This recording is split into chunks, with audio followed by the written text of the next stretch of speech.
Hi, අද අපි තේ එකක් හදද්දී පාවිච්චි කරන English words ඉගෙන ගමු. ඉතින් මෙතන තියෙනවා spoon එකක්, cup and saucers, මේක teapot එකක්, මේක kettle එකක්. ඒ වගේම මං ගාව තියෙනවා ඕන වෙන ingredients. ඉතින් අපි ඒවත් එකින් එක බලමු. We add tea leaves, තේ කොළ. මම ඔයාලට පෙන්නන්න ඕනේ හින්දා දාන්නේ. Then sugar, සීනි. ඊට පස්සේ අපිට අවශ්‍ය වෙනවා milk powder මේක. සමහරවිට liquid milk තියෙන පුළුවන්, ඒකට fresh milk.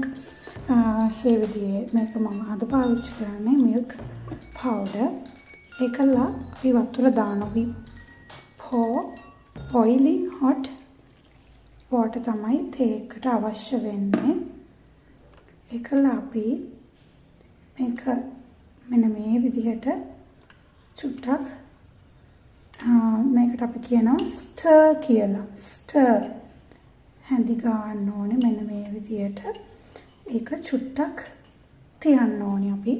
ඒක පොඩ්ඩක් අර මේ තැම්බෙනකම් තියන්න ඕනේ.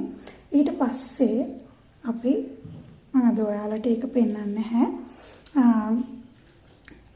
පෙරණ එකක් අරගෙන පෙරණවට අපි කියනවා